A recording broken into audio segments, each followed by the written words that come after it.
The crowing of roosters. I grew up in the countryside, and I have vivid memories of roosters crowing. Especially when I needed to wake up early, my diligent and kind mother would use the crowing of roosters to determine the time, prepare breakfast and packed food in advance, and then wake me up. Roosters crow 3 times each night at regular intervals. The first crowing is at about 3:30 in the early morning, the second around 4:30, and the last around dawn. Excuse me, the time of crowing may not be accurate because I have been away from my hometown for more than 2 decades, and I am now living in an area where no crowing of roosters can be heard. Some people say that roosters crow to tell other roosters, "This is my territory, and do not come in." Others say that roosters crow to attract hens. I would say that roosters crow to tell people the time. Prior to industrial civilization, people did not have clocks and watches. For survival, they had to know the time of the night. For example, 2 or more people on a hunting trip would set the second crowing as the time to get up. Or a group of people were to complete a certain task together and set the third crowing as the time to gather at the end of the village. Roosters crowing is involuntary. It is a conditioned reflex or induction of its biological clock in its body against the stimulation of the magnetic wave of the magnetic field when the Earth rotates to a certain angle. The rooster is not aware that its crowing is to tell people the time of day and serve people, just like us humans who are living on the Earth and are not aware that we are serving the greatest creator.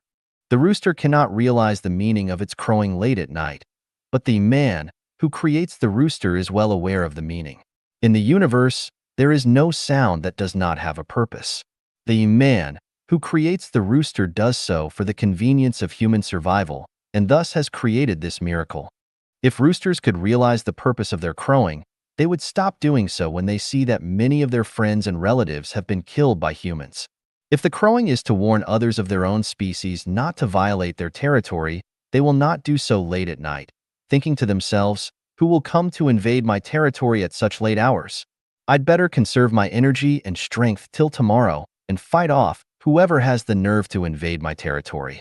If the rooster wants to attract more hens, it should also be aware that during the day, the hens need to lay eggs and take care of their chicks, so they would not pay attention to him if he crows late at night.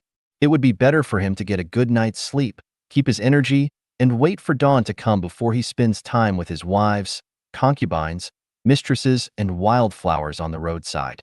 Therefore, the rooster's crowing is only automatic behavior, but the rooster's unintentional crowing serves conscious purposes. Then, who designed this purpose? Who but the greatest creator? 28. 蜜蜂的智慧. 28. The wisdom of bees. What kind of house structure is most reasonable if we humans are to construct several hundred houses, each of which accommodates only one person temporarily incapable of activity, while taking the least material and labor and having the strongest structure, the most beautiful appearance, and the greatest cubage? Should the houses be made of interconnected cylinders? No, the different sizes of human legs and waists may prove a waste of some space, and the waste of space means the waste of labor and materials. So it is not the most economical way of house building. In addition, cylinders have too little contact area between them, and it is not enough to serve as a wall for 2 rooms. Should the houses be made of interconnected cubes? No, the 4 corners will be a waste of space. It does not look very pretty either. Should the houses be made of adjoining octahedrons? No, the more sides a structure has, the more difficult it is to build and more time-consuming. Should houses be made of many irregular shapes? No, the houses thus constructed will not appear good, besides a lot of more time and material may be wasted. Then what structure is most reasonable? The honeycomb of bees is the most ideal structure. The honeycomb is made up of hexagonal columns. Since the lower part and middle part of the larva are different in sizes, the bottom of the honeycomb has been made into 3 congruent rhombuses. In 1712, the astronomer G.F. Maraldi of Paris Observatory concluded through measurement that the obtuse angle of the rhombus is 109.28 degrees and the acute angle is 70.32 degrees. For these figures, a French scientist specially consulted a Swiss mathematician. What is the most economical way in terms of materials to construct a hexagonal column with a bottom consisting of 3 congruent rhombuses? The mathematician's result is that the column can use the least possible material only if the obtuse angle of the rhombuses is 109.28 degrees and the acute angle is 70.32 degrees. Wow, the bees are too wonderful. Long before the birth of man, they have solved the problem that man has not discovered and realized until now. Each bee knows that the column can be constructed most effectively and economically only if the obtuse and acute angles of the rhombuses are respectively 109.28 degrees and 70.32 degrees. For us humans, only the greatest mathematicians can work out the result. How can ordinary people compare with those tiny bees? Are bees smarter, more intelligent, and wiser than humans? If this is the case, why don't the bees know for whom they have toiled by gathering honey from hundreds of flowers? Humans are not only reluctant to give to others what belongs to them, but are always calculating to encroach upon what belongs to others, even wanting to occupy all the properties of the world for their own good. So, are the tiny bees carrying forward the unselfish communism style? If bees have such advanced wisdom and an open mind, they must have, according to the theory of evolution, evolved into creatures far superior to humans long ago, since they came to the earth long before the birth of humans. Why have humans overtaken bees in evolution? The founder of the theory of evolution, Darwin, exclaimed, "Natural selection is powerless to explain such a perfect structure of the honeycomb because as we see it, either in terms of labor or the use of beeswax, the honeycomb conforms to the theory of maximum economy and is absolutely perfect." Then, even the originator of the theory of evolution has realized that the wisdom of bees does not result from evolution. We are also clear that the wisdom of bees cannot compare with that of humans. And bees would certainly not carry forward the unselfish communism style for humans who have been severely exploiting them. Then there is only one origin of their wisdom: instinct. What is instinct? Instinct is the capability possessed after birth. The capability possessed after birth proved to be contradictory to the theory of evolution. So, is the theory of evolution a fallacy? Doesn't the inborn capability prove that everything has been what it is now from the very beginning? Doesn't the inborn capability prove that things are not developed through evolution but are created? Doesn't the inborn capability prove the ability of the greatest creator who has created everything? Aren't the degrees of the acute and obtuse angles of the rhombuses at the bottom of the honeycomb designed by the greatest creator and added to the instinct of the bees? Do we still want to deny the existence of the greatest creator? 29 Xiaoji Puoker Chu. 29. The chick hatches from its eggshell. The chick emerges from its eggshell after 21 days of being hatched by the hen. During this time, the yolk and egg white inside the egg transform into a chick. Before hatching, the chick is isolated from the outside world, and it does not learn how to break the shell from any external source. Despite this, the chick eventually manages to break the shell and enter the world. The rooster spends all day trying to seduce hens and never cares about the life or death of the chicks. Even if the mother hen complains that the rooster doesn't take care of the household chores or educate the offspring, the rooster has an excuse. "Who knows if I am the father of this little thing? Last month, I saw you fooling around with the neighbor's rooster." Well, the rooster won't pass on any experience to the unhatched chicks. So, did the mother hen teach the chicks how to break out of the eggshell? No. If it had the consciousness to teach the chicks this, it would be better to just help the chicks break the shell itself. So, who taught the chick? Who told the chick about the colorful and wonderful world outside?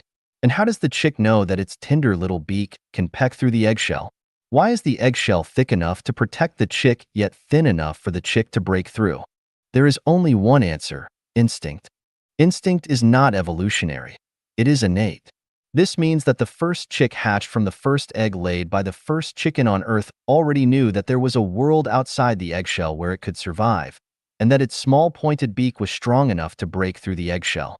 Of course, it does not have this awareness. When the time comes, it just pecks its way out. So, since it is instinct, and since the first chick hatched from the first egg on Earth already possessed this instinct without any genetic information, we can only ask the greatest creator. 30候鸟迁徙，奥秘在哪? 30 What is the secret of bird migration? When I was young, I used to see flocks of wild geese flying in the blue sky in my homeland in late summer and early autumn. Just as described in the primary school textbook, autumn is coming and it is getting cooler. A flock of wild geese is flying southward, sometimes in the formation of the fork and sometimes in a line. One day, at the turn of the rainy and dry season this year, I was queuing at a service station in Zimbabwe, where petrol was in short supply. Suddenly, some noises in the sky caught my attention. I looked out of the car window and spotted a dozen crow-like birds perched on a large tree not very far away. They were flapping their wings and making caw-caw-caw noises. Out of curiosity and boredom, I began to watch them, figuring that they must be holding a meeting and discussing the implementation of a certain project. Unexpectedly, however, their calls attracted more and more birds of the same species from all directions. In less than half an hour, nearly 1,000 birds had gathered. Suddenly, they flew away from the big tree and hovered and rose higher and higher in the sky. I wondered whether they were holding a party in this manner of hovering, or were they selecting Miss International with the most elegant flight. I came out of the car and stood on the lawn beside the road, watching them. They were hovering higher and higher in the sky until they looked smaller and smaller. I wondered, are they competing to fly the highest? Unexpectedly, the birds that flew the highest suddenly flew northwest along a straight line. The others were still circling, but they also flew along the same straight line when they reached the same height, as if they had boarded a train and rode away along the fixed railway. I finally came to realize after hard thought that those must be migratory birds. At the beginning, they clambered on the tree to hail the flock to fly together to a distant place. Later, they flew by hovering in order to increase altitude. When they reached a certain height, they met an air current. It helped them to fly to distant places more easily. Oh, how clever the migratory birds are! After returning home, I checked some documents about migratory birds and discovered more surprising facts. For example, Arctic terns build nests in the Arctic Circle. They fly to the South Pole at the turn of summer and autumn. They fly back to the North Pole next year. Every year they travel for 35,200 kilometers. There is an oriole called Blackpoll warbler, small in size and weighing only 20-odd grams. Before autumn comes, they fly from Alaska, America, to the east coast of Canada or New England, where they feast on all the dainty food to increase its fat and strength. Then, when it is turning cold, they begin a long journey of flight, first toward Africa, over the Atlantic Ocean, then after taking over an air current, they turn to Brazil and South America. The whole journey is 3,840 kilometers at an altitude of more than 6,000 meters. The flight lasts 4 days and 4 nights. The white storks in Europe fly 12,800 kilometers to spend the winter in South Africa. The long-tailed cuckoos in New Zealand fly 6,400 kilometers to spend the winter in the Pacific Islands. Seagulls in England's Isle of Man fly from Wales to Brazil at over 700 kilometers a day for 16 consecutive days. The wild geese fly over the Himalayas mountains at an altitude of 9,000 meters. What is more incredible is that generally, the older generations of cuckoos start their journey earlier. Smaller cuckoos usually start their migration a few days later. Unaccompanied by their parents, small cuckoos make their first flight to a strange place and can fly to their destination unerringly and unite with their parents. On the contrary, young starlings set off earlier than their parents and reach their destination all by themselves. Marvelous. Incredible. I wonder how they know that the cold weather is coming. How do they know which day is suitable for flight? How do they know that there is an air current at an altitude of thousands of meters? How do they know that this air current would carry them to their desired place? How do they know that that remote place is now a time of spring and flowers with sufficient food? What power has propelled them to embark upon such an epic journey across oceans? How do they travel round trip without going astray? How do they identify directions while flying? How do they find their habitat without being accompanied and guided by their parents? I searched for scientists' explanations and found the following 4 major answers. Something like a biological clock inside the migratory bird can sense the upcoming cold and the appropriate time to take off and can calculate the position of the sun while flying in the sky and determine its direction and route of flying by continuously adjusting the angle between itself and the sun or stars with the help of the sun, the moon, and the stars. An inherent meteorologist, Migratory birds can determine the duration of their stay at the habitat and the timing of migration according to meteorological conditions such as temperature, lighting, wind direction, and rainfall. They can choose a sunny day to begin their flight, adjust their flying manner according to the changes and fluctuations of wind directions and barometric pressures, and make use of the ascending air current for gliding to save their energy. Extremely sensitive to geomagnetic waves, migratory birds can identify their directions according to geomagnetic waves and can decide the time of migration and habitat according to the geomagnetic information known to them. Through millions of years of evolution, birds have gradually realized the rules governing the seasonal changes of climates and have formed a fixed pattern through generations of accumulation of experience and passed on the genetic information to each succeeding generation. All four explanations above seem reasonable, but a deeper analysis may reveal that they are fanciful and groundless. According to the first explanation, it seems that migratory birds can calculate their own positions, identify their direction, and derive the direction and route of flight based on the position of the sun. Well, isn't it the migratory birds who calculate the airflow at an altitude of several kilometers? Wow, migratory birds are much smarter than Einstein. With a brain the size of a little finger, they can calculate the airflow in the sky at an altitude of several kilometers without using instruments or measurements. Moreover, they can fly and calculate their direction without using a compass, a sextant, a compass, or a calculator. It's too miraculous and extraordinary. This explanation is too mythological and absurd. According to the second explanation, migratory birds are born meteorologists who can take off on a sunny day by choosing different climatic conditions.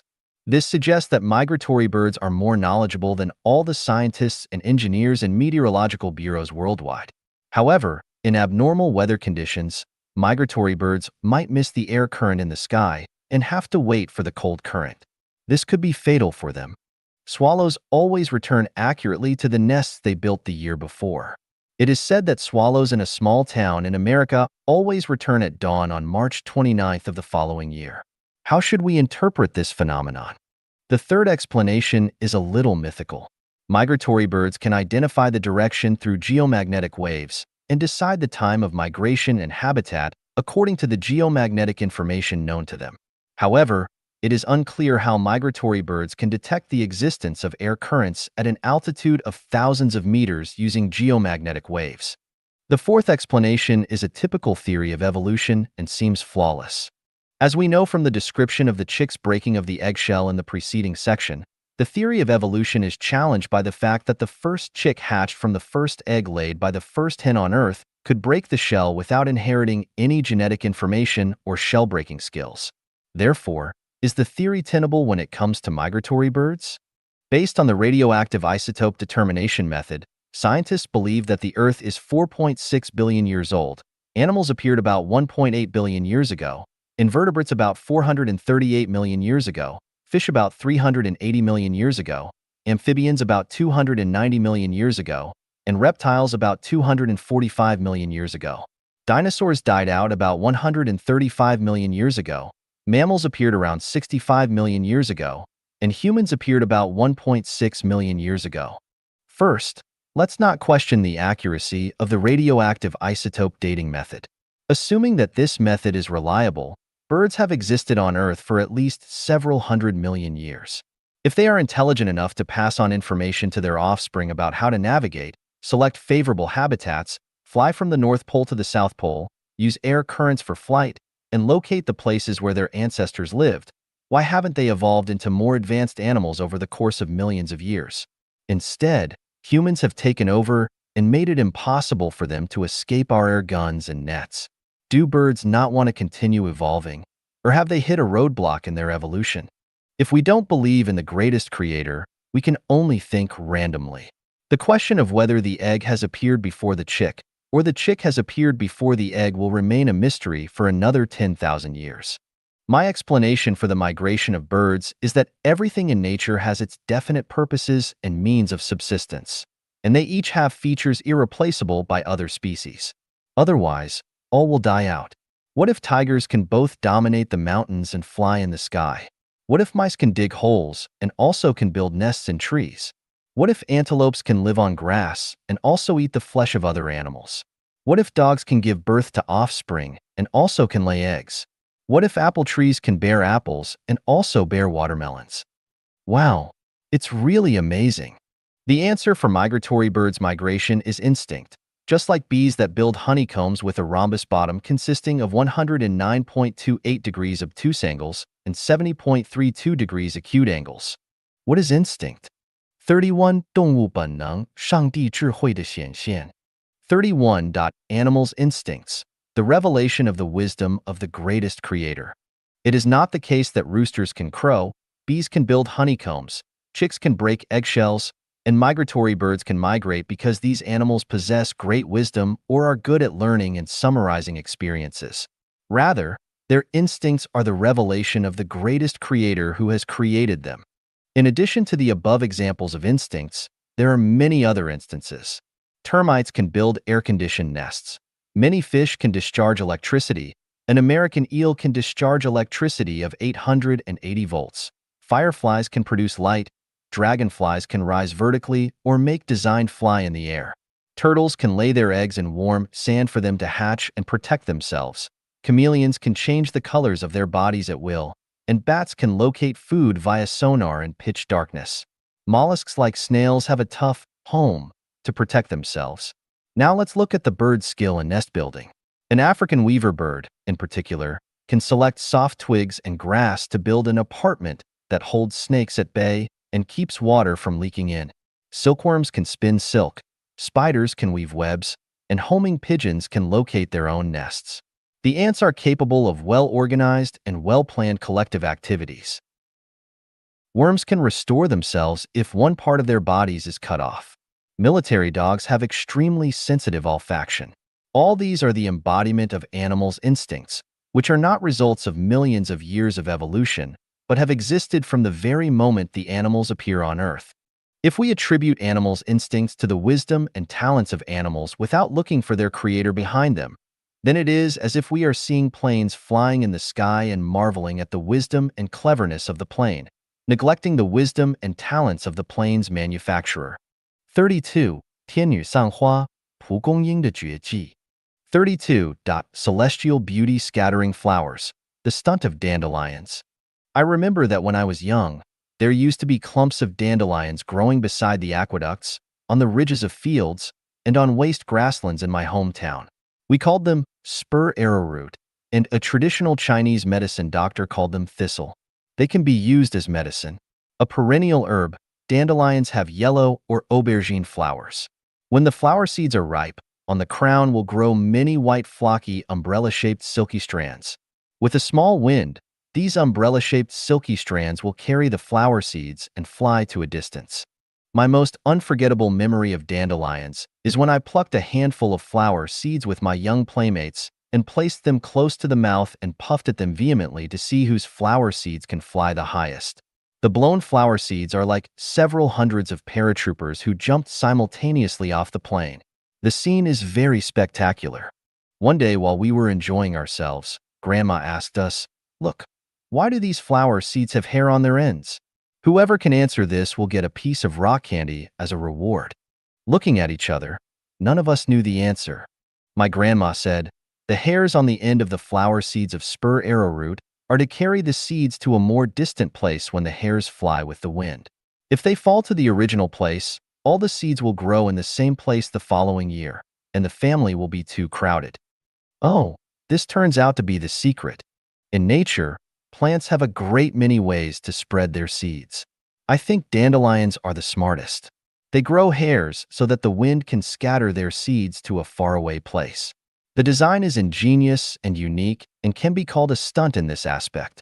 Another plant looks a little like Siberian cocklebur, of which the leaves resemble the donkey's ears in size and shape, so it is also called donkey's ear by my vernacular.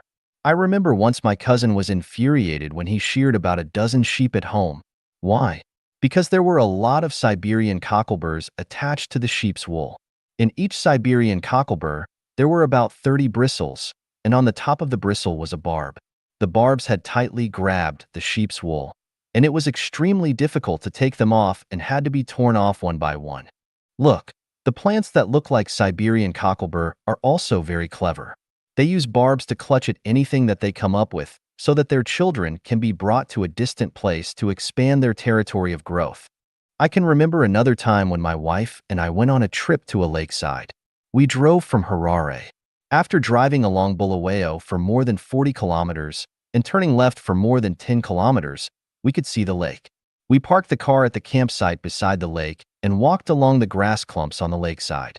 We had to stop after walking for only 20 minutes.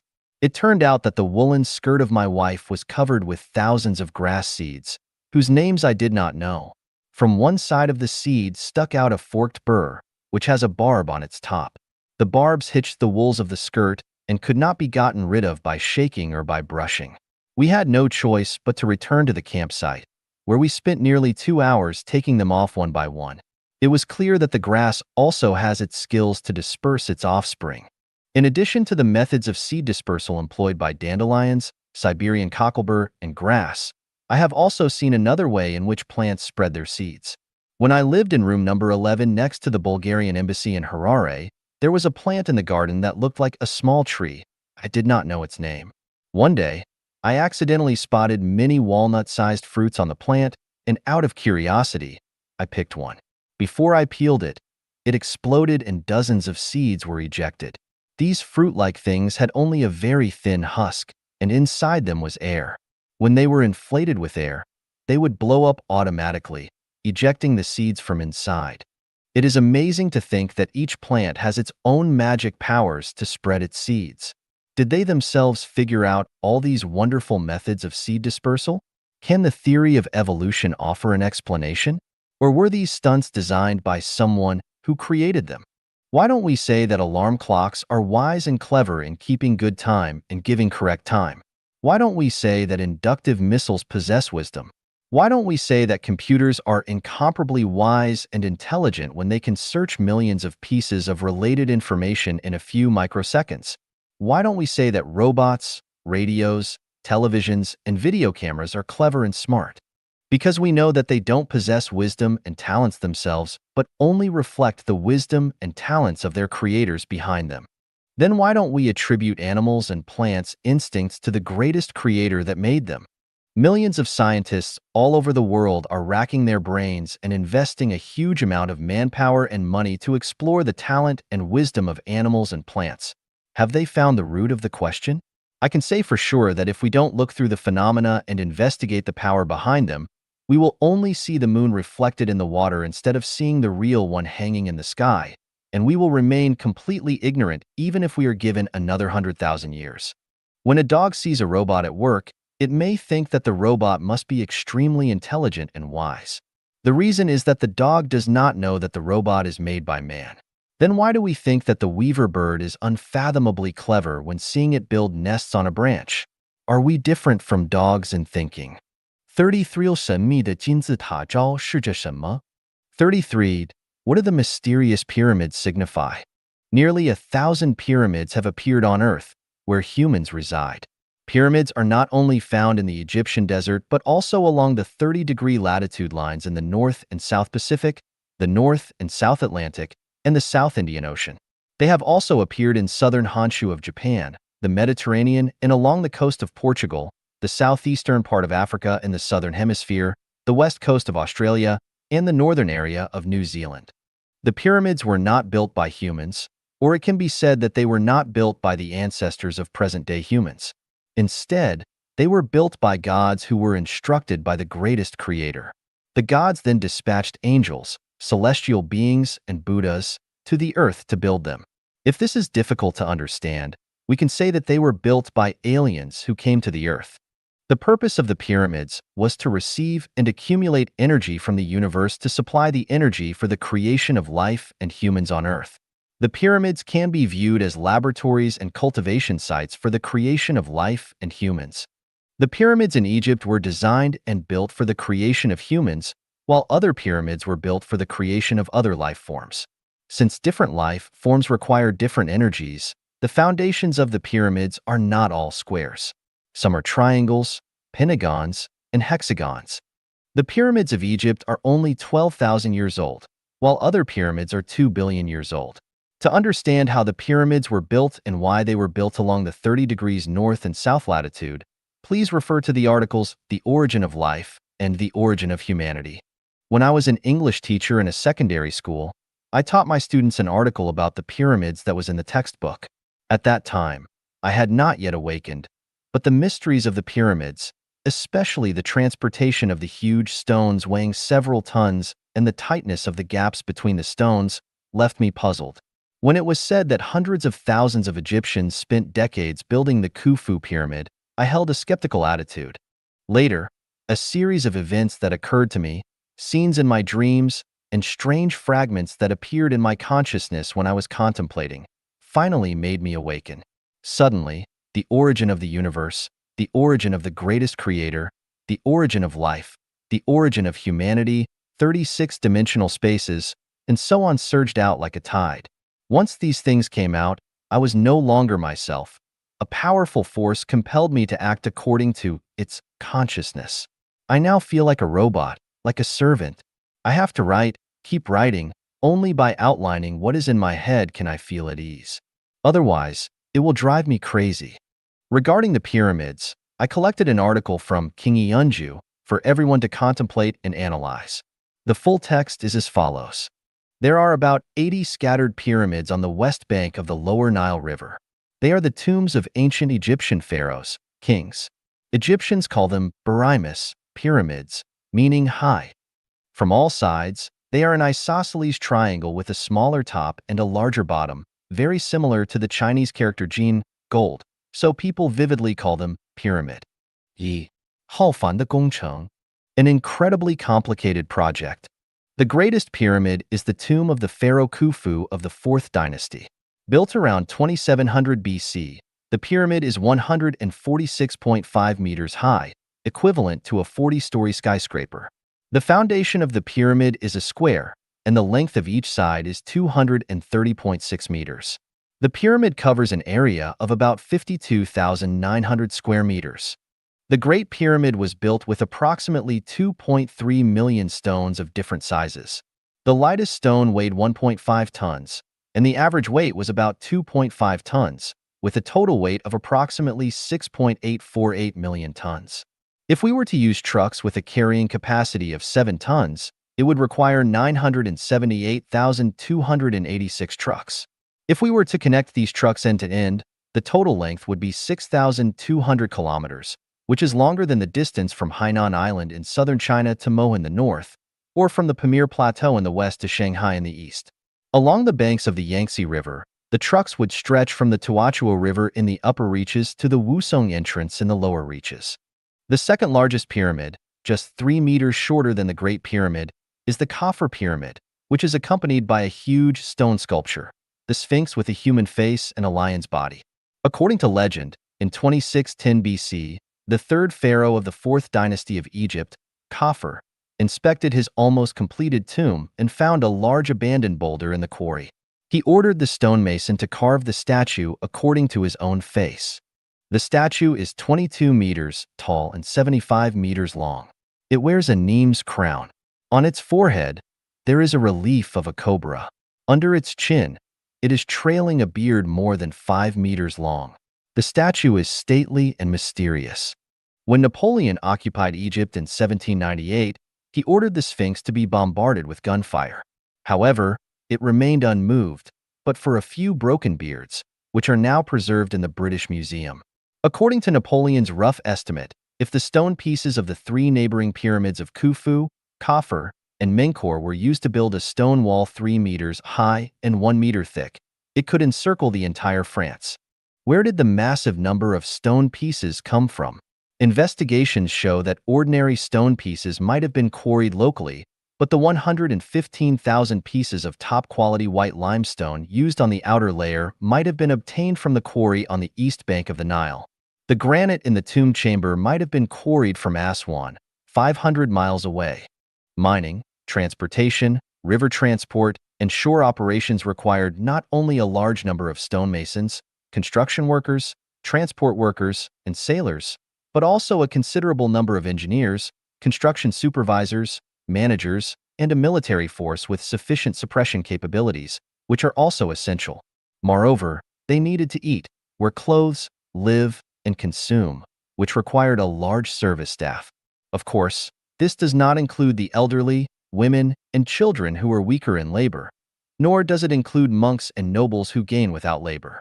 According to an estimate, a national workforce of 50 million people would be needed to support such a construction project. However, it is generally believed that the total population of the world would not exceed 20 million around 3000 BC. What's more, there have been more than 80 pyramids discovered. Even if a pyramid could be completed in 30 years, as Herodotus stated in History, it would still require a total of 2,400 years to complete all the pyramids. Can Egypt sustain such massive consumption over such a long period? 二运输之谜. The mystery of transportation. The most pressing and realistic problem was transportation.